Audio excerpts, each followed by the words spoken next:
some big games. I'm so ecstatic about this weekend. I know some Ohio State fans are excited for this weekend. Biggest game of the year for both of these teams. And we're not going to worry about an endpoint. I'll sort that out later. We have a big game starting off at noon. It's going to be on Big Fox, noon kickoff.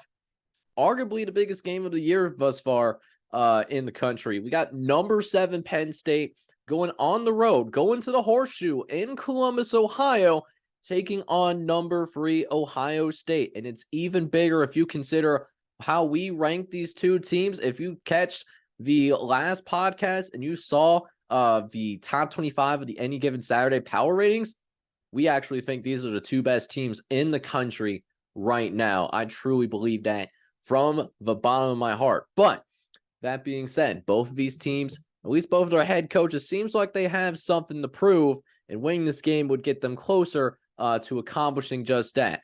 James Franklin has done a tremendous job of rebuilding the Penn State program after what happened with the NCAA penalties. This program was initially under the death penalty after the allegations of Jerry Sandusky turned out to be true.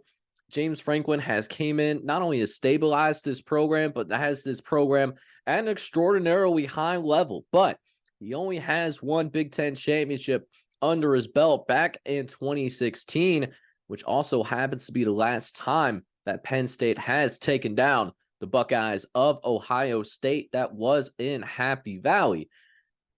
This Ohio State team, led by Ryan Day, though, also has something to prove. Over the last couple of years, has not made it to the Big Ten championship, has not beaten Michigan.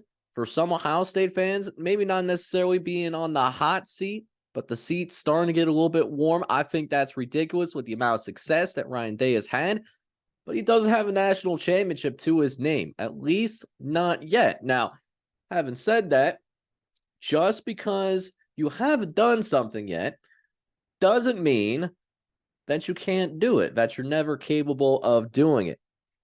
So, big game, obviously. This has college football playoff implications. Whoever wins this game is going to get a massive boost to their resume as we get closer to those first college football playoff rankings being revealed and utilized for present top 25 rankings. And looking down at the conference level, whoever wins this game is going to get one step closer to winning the Big Ten East and ultimately going to Indianapolis in order to play in that Big Ten Conference Championship. Granted, both these teams will still have to play against Michigan later on this season. So speaking of those key factors, guys, if you enjoy defense, guys, this game is going to be for you. We talk, while these aren't the only two good defenses in the conference, I'm sure Iowa gets a lot of attention for its defense, and rightfully so. What if I told you that Iowa actually does not have the best defense in the entire nation, at least not from a statistical standpoint?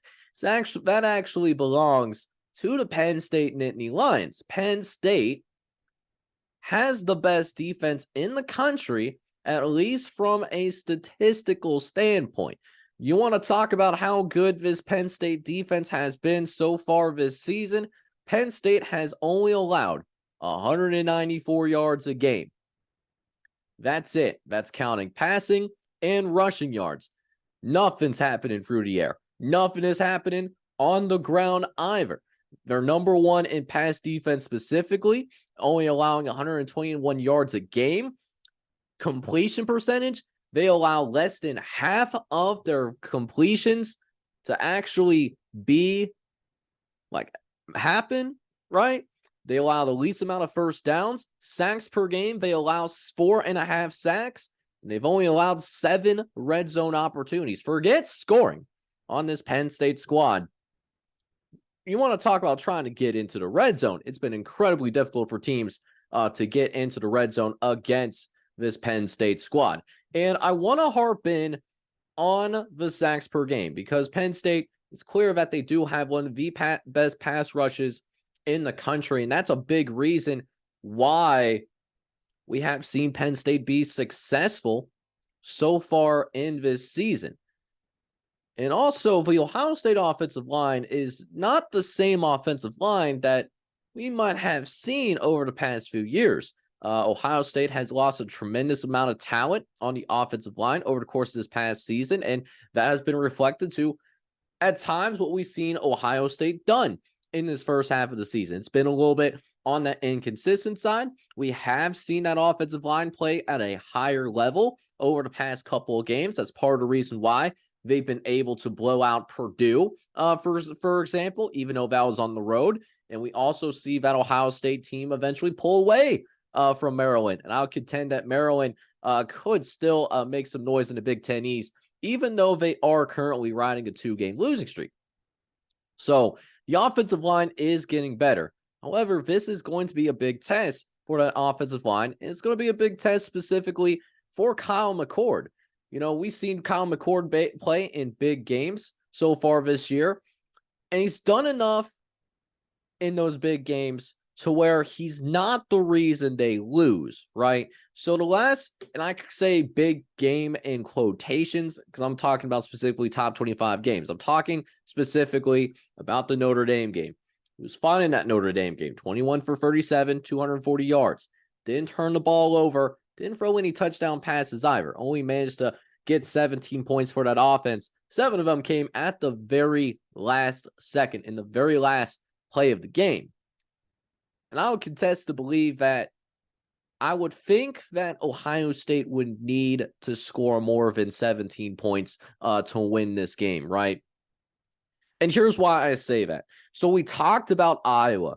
Iowa being one of the best defenses in the country, and Penn State was able to score 30 plus on that Iowa defense that's so vaunted and has that reputation.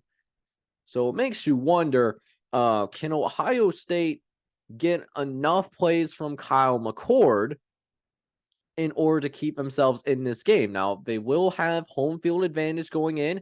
He does have one of the best receiving cores in the entire country. Namely, he has a little somebody called Marvin Harrison Jr., who's had more than 100 yards receiving per game, has 5 touchdowns to his name as well. He also is leading an offense that is in the top 15 in terms of passing yards per game. That's good for 15th in the country at 308. So that receiving core versus the secondary is going to be an interesting matchup to watch. I'm going to give the slight edge to that receiving core just because I don't think there is a person in America, at least at the college level, that could guard Marvin Harrison Jr., at least on a consistent basis. But what they could possibly harp on if you're Penn State is maybe you could take advantage of that running back room for the Ohio State Buckeyes not being at their best right now. They've been battling injuries throughout this season. It's been a case for Ohio State the past couple of seasons. Trayvon Henderson and Mayan Williams, they were both held out last week because of unspecified injuries. So Chip Trainum had started the game. He got hurt. So then Dallin Hayden, he had to, who was he was hoping the red shirt this year. He actually had to step in and carry the load. And listen, he was good, 11 for 76 for a touchdown. You're really relying on a 4-string running back, though. Could he help spark this running game that has been a little bit on the inconsistent side? You want to talk about inconsistencies? Ohio State is 94th in the FBS in terms of rushing yards per game. They've only averaged 135.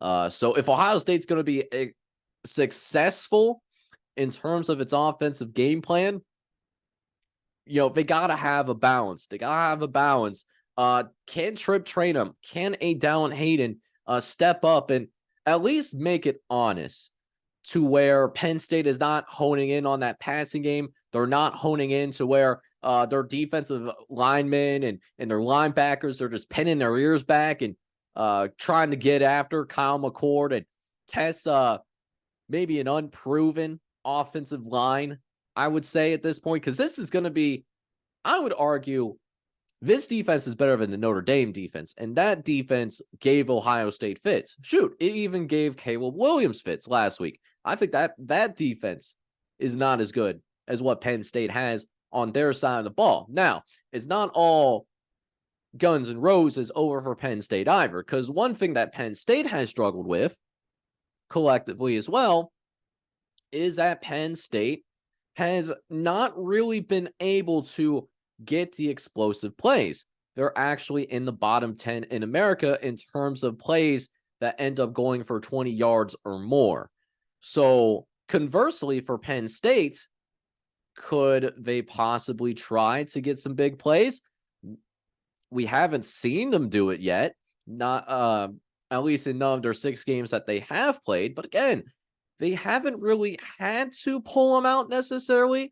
This Penn State rushing attack has, for the most part, carried a load offensively. This is a top 20 rushing attack that Penn State sponsors. They're averaging over 200 yards a game on the ground. So we have that going for Penn State.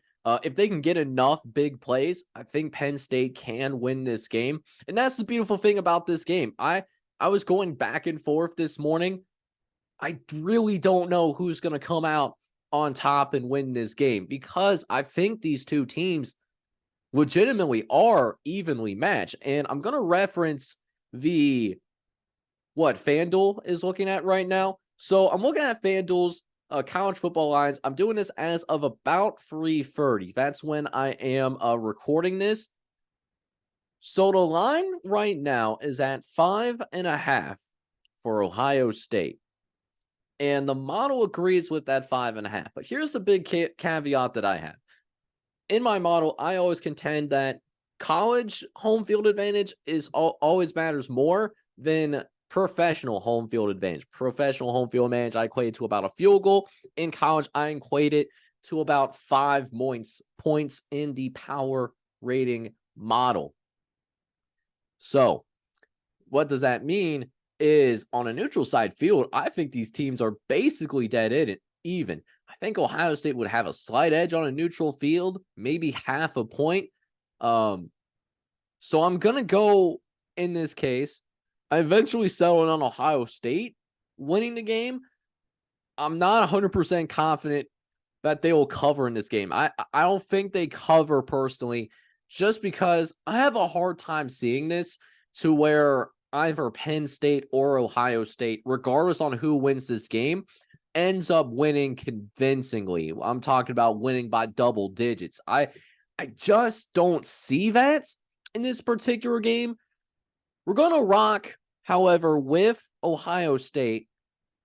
And the main reason we're doing that, it comes down to that home field. Playing in your own stadium, sleeping in your own beds, I think that really matters, especially to 18 to 22-year-old kids who primarily still play this game at the college level.